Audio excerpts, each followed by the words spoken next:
PPF দলৰ ডিষ্ট্ৰিক্টৰ কৰ্মীসকলক লৈ পেলাই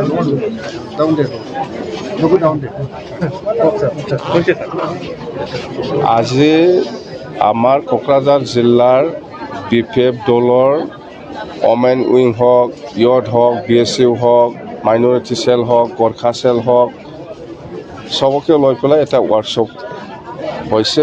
এই ৱৰ্কশ্বপত থাকিবলৈ পাই পেলাই মই খুব ভাল লাগিছে। আৰু কথা সেইটোৱে যে PPF হিচাপে কোকৰাঝাৰ জিলা এইটো খুব মজবুতেই আছে, খুব ভালে আছে। আমি ৱৰ্কাৰসকলৰ লগত আলোচনা কৰি পেলাই মই যিটো গম পাইছোঁ। আৰু এতিয়া PPF দলে আমি ৰাইজৰ মাজত সোমাই যাম, বুদ্ধিজীৱীৰ মাজত আমি সোমাই যাম, বা যিকোনো লেভেলত আমি অৰ্গেনাইজ কৰিবৰ কাৰণে বা সোমাই যাবৰ কাৰণে ৰেডি হৈছোঁ। কেলৈ মানে প্ৰমোদ বড়োৱে আজিৰ দিনত যোৱা 17 আৰু 18 তাৰিখত যিটো এছেম্বলি হৈছিল নৱেম্বৰ মাহত, ইয়াত যিবিলাক মিছলীয়া কথা কৈছে, মানে মিছা কথা কৈছে, সেইবিলাক আমি প্ৰমোদ যে সঁচাকৈ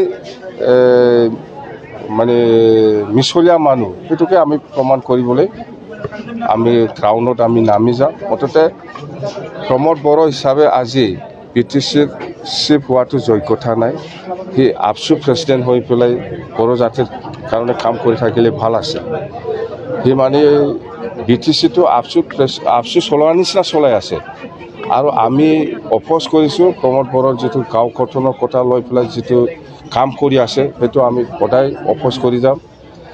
আৰু 16টা ডিপাৰ্টমেণ্টটো যিহেতু দিছপুৰত আকৌ গঠাই দিছে, সেইটো আমি ছাপোৰ্ট কৰা নাই। আৰু প্ৰমোদ বড়োই যিটো BTCত উচ্ছেদ অভিযানৰ কথা কৈ আছে, ইভিকশ্যনৰ কথা, সেইটো আমি কেতিয়াও ছাপোৰ্ট নকৰিম। আৰু এইবিলাক কথা লৈ পেলাই আমি গাঁৱে চহৰে আমি সোমাই যাম। সঁচাকৈ আমাৰ BTC বাসী ৰাইজে গাঁও গঠনটো ভাল পায়নে? সঁচাকৈ আমাৰ BTC বাসী ৰাইজে এই 16টা ডিপাৰ্টমেণ্টটো আকৌ দিছপুৰত যে গ'ল, সেইটো ভাল পায়নে? সঁচাকৈ আমাৰ BTC বাসী ৰাইজে সেইটো উচ্ছেদ অভিযান যিটো ইভিকশ্যন কৰিবলৈ গৈ আছে, সেইটো আমাৰ BTC বাসী ৰাইজে ভাল পায়নে?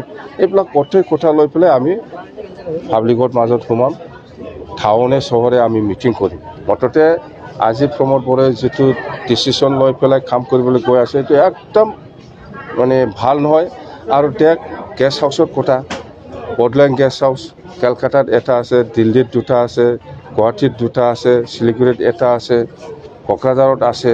সেইবিলাক গেষ্ট হাউচত আচলতে হয় EM MCLA বা চিফ ডেপুটি চিফ অফিচাৰসকলেও থাকে। ইয়াৰ লগতে এই গেষ্ট হাউচ বনোৱাৰ আচল উদ্দেশ্যটো হ'ল দিল্লী, কলকাতা বা শিলিগুৰিত বনোৱাৰ আচল উদ্দেশ্যটো হ'ল ইয়াৰ আমাৰ BTC বাকী ৰাইজ, ছাত্ৰ ছাত্ৰী বেমাৰৰ কাৰণে যায়, এডমিশ্যনৰ কাৰণে যায়, বা বহুত কাম লৈ পেলাই যায়। এইবিলাক যাতে অলপ ৰিলিফ পায়, চব মানুহে হোটেলত থাকিব নোৱাৰে, তাৰ কাৰণেহে গেষ্ট হাউচ বনাইছোঁ। এতিয়া প্ৰমোদ বড়োই সেইবিলাক গেষ্ট হাউচ চব বন্ধ, কোনো পাব্লিক থাকিব দিয়া নাই, নিজৰ ইচ্ছামতে গেষ্ট হাউচ চলাই আছে। এনেকুৱাতে কেনেকৈ হ'ব? এতিয়া আৰু চেন্নাইত আমাৰ গেষ্ট হাউচ আছে আগৰ পুৰণা, সেইটো ৰিপেয়াৰিং কৰি পেলাই চলি আছে। এইটো কি কৰি আছে? বেংগলোৰত মাটি লৈছে, সেইবিলাক বনাবহে লাগে এতিয়া নতুন গেষ্ট হাউচ। ইয়াৰ কাৰণে বাজেট ধৰিব লাগে। আৰু প্ৰমোদ বড়োই কেনেকৈ কৰিব পাৰে যে বছৰত 600 কিমান বা ক্ৰ'ৰ আহিছে, ইয়াত 50% ছাপ্লাই, এইটো কেনেকৈ হ'ল? এক বছৰত যদি 100 টকা আহে, ইয়াৰ ভিতৰত 50 টকাটোৱে ছাপ্লাই দিছে, এইটো কি হ'ল? 50 টকাটোৱে ছাপ্লাই দিয়ে। এনেকুৱা হ'লে কেনেকৈ BTCত কাম কৰিব? নতুন কি কাম কৰিব প্ৰমোদ বড়োই? চেছ খাৱাৰ ধান্দা। আৰু সেই ওদালগুৰিত এটা ব্লকত 92টা যিটো স্কিম PNRDত, এজন মানুহে এটা দিনতে টেণ্ডাৰ, এটা দিনতে এলটমেণ্ট, এইবিলাক কেনেকৈ হ'ব পাৰে? এইবিলাক কি কাৰবাৰ? এইটোতো হিচাপত ধৰা খাব লাগে। এতিয়া চৰকাৰত আছে, উপায় নাই, ক'ত ধৰিব? কিন্তু পিছত চৰকাৰে ধৰিব পাৰে, এতিয়া নধৰিলেও পিছত চৰকাৰে ধৰিব। এইবিলাক কেনেকৈ সম্ভৱ হ'ব? 92টা স্কিম এদিনতে টেণ্ডাৰ। মুঠতে শান্তি নাহিব প্ৰমোদ বড়োৰ দ্বাৰা দি, সি অশান্তিহে আনি আছে যিবিলাক কাম কৰিবলৈ গৈ আছে।